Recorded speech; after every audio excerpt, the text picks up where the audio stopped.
హడ central గౌరవనీయులు బోండా ఉమామహేశ్వరరావు గారిని మాట్లాడవలసిందిగా కోరుతున్నాము.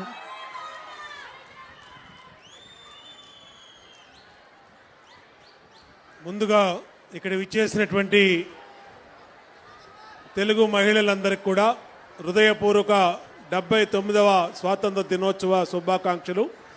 మరి ఈరోజు మనకి ఎన్నికల ముందు ఇచ్చినటువంటి హామీల్లో భాగంగా సూపర్ 6 పథకాలు అమలు చేస్తూ దాంట్లో కీలకమైనటువంటి మహిళలకి ఉచితంగా బస్సు ప్రయాణాన్ని ప్రారంభించడానికి ఇచ్చేసినటువంటి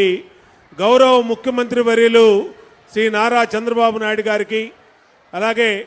మిగిలినటువంటి మంత్రివర్గ సభ్యులకి, శాసనసభ్యులకి, అధికారులకి శుభాకాంక్షలు తెలియజేస్తూ, కూటమి ప్రభుత్వం ఇచ్చిన మాట తప్పదని ఎన్ని ఇబ్బందులు, కష్టాలు, సమస్యలు ఉన్నా ప్రతి మాట గుర్తుంది, ప్రతి మాట నెరవేరుస్తూ మొదటి నెలలోనే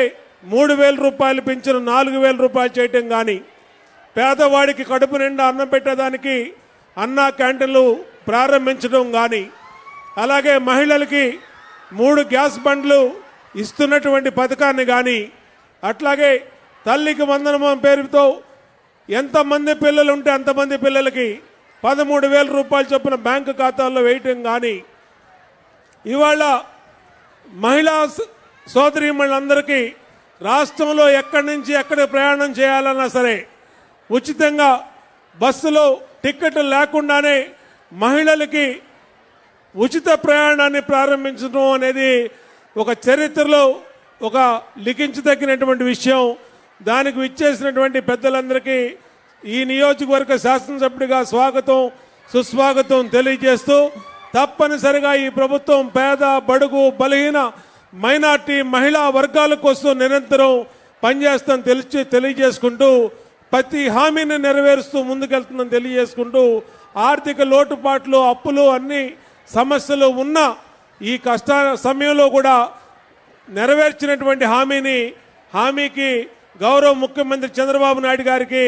హృదయపూర్వక ధన్యవాదాలు తెలియజేస్తూ, తప్పనిసరిగా భవిష్యత్తులో కూడా ఈ ప్రభుత్వం పేద వర్గాల కోసం, బలహీన మైనార్టీ వర్గాల కోసం పనిచేస్తుందని తెలియజేసుకుంటూ హృదయపూర్వక అభినందన తెలియజేస్తూ, వర్ధిల్లాలి చంద్రబాబు నాయుడు గారి నాయకత్వం, వర్ధిల్లాలి చంద్రబాబు నాయుడు గారి నాయకత్వం, వర్ధిల్లాలి చంద్రబాబు నాయుడు గారి నాయకత్వం.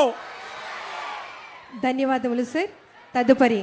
ఆనరబుల్ ఎమ్మెల్యే గారు విజయవాడ ఈస్ట్ గౌరవనీయులు గద్దె రామ్మోహన్ గారిని మాట్లాడవలసిందిగా కోరుతున్నాము. అందరికీ నమస్కారం. వేదిక మీద ఉన్న